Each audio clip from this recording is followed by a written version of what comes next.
সারা বিশ্বে চলছে পবিত্র মাস মাহে রমজান। সারাদিন রোজা শেষে ইফতার ও তারাবির নামাজের পর কিছুটা ফুরসত পান মুসল্লিরা। তারাবির নামাজ শেষ হতেই পাড়া মহল্লার চায়ের দোকানে ভিড় জমান চা প্রেমীরা। যতটা না চায়ের নেশা, এর চেয়ে বেশি আড্ডার জন্য সমবেত হন তারা। দেশের অলিতে গলিতে যত চায়ের দোকান রয়েছে, রমজান মাসে তারাবির পর সেসব দোকান হয়ে ওঠে জমজমাট। মিলন মেলা ঘটে বিভিন্ন বয়সী মানুষের। চায়ের কাপে চুমুক দিতে দিতে খোশ গল্পে মেতে ওঠেন তারা। এর ব্যতিক্রম নয় পূর্ব লন্ডনের হোয়াইট চ্যাপেলের বিএনপি গলি। আস্থা, নিরাপত্তা ও প্রগতির সাথে প্রযুক্তির সমন্বয়ে গ্রাহকদের সর্বোচ্চ মানের ব্যাংকিং সেবা প্রদানই কমিউনিটি ব্যাংকের লক্ষ্য। কমিউনিটি ব্যাংক, সবার ব্যাংক। ইফতারের পর থেকেই জমজমাট হতে শুরু করে হোয়াইট চ্যাপেলের এই গলিটি। চা পান খেতে খেতে আড্ডা দিতে আগমন ঘটে বহু বাঙালির। লোক সমাগম বাড়তে শুরু করে তারাবির নামাজের পর থেকে, যা চলে মধ্যরাত পর্যন্ত। বিক্রেতারাও কাজের চাপে একটু ফুরসত পান না। কিছু সময়ের জন্য পূর্ব লন্ডনের এই শহর যেন এক টুকরো বাংলাদেশে পরিণত হয়।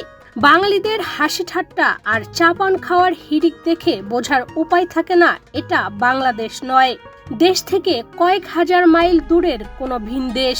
চা প্রেমী বাঙালিরা বিদেশের মাটিতেও নিজ সংস্কৃতির স্বাক্ষর রাখতে ভুলেন না। পূর্ব লন্ডনের হোয়াইট চ্যাপেলের বিএনপি গলি নামে পরিচিত এই গলিটি প্রসিদ্ধ বিভিন্ন প্রকার চায়ের জন্য। এখানে গুড়ের চা, মিন্ট টি, লেবু চা সহ বিভিন্ন ধরনের চা পাওয়া যায়। ভিন্ন স্বাদের এসব চা খেতে ভিড় জমান নানা বয়সী মানুষ। রমজান শুরু হওয়ার পর থেকে এখানে ক্রেতা সমাগম পূর্বের তুলনায় বেশি। তারাবির নামাজ শেষ করে রাত 10টার পর থেকে গভীর রাত পর্যন্ত এক কাপ চায়ের জন্য শত শত মানুষের সমাগম ঘটে। কিছুটা সময় বাঙালির মিলন মেলায় পরিণত হয় এই গলিটি। আমরা নামাজ বাদে তারাবি নামাজ বাদে আমরা এনে খুব বই আড্ডা দেই, চা বানিয়ে খাই। মোটামুটি ওয়াইচবেল এরিয়া আছে, ভালো আছে। চা স্টলের মালিকরা জানিয়েছেন, অন্য সময়ের চেয়ে রমজানে ক্রেতা সমাগম বেশি হয়। রমজানে চায়ের বিশেষ চাহিদার কারণে মধ্যরাত পর্যন্ত এই ভিড় থাকে। এতে খুশি বিক্রেতারাও। পরে আল্লাহর মতে অনেক ব্যস্ত চলে আর কাস্টমার অনেক অ্যাভেলেবেল আছে। মোটামুটি আল্লাহর মতে চাটা সবকিছু আমাদের সব আছে, তো সিঙ্গারা, মোগলাই, পেঁয়াজি সবে চলে আল্লাহর মতে।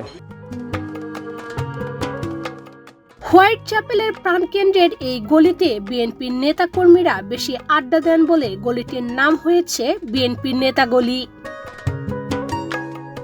ইশরাত চৈতি, বাংলাদেশ প্রতিদিন।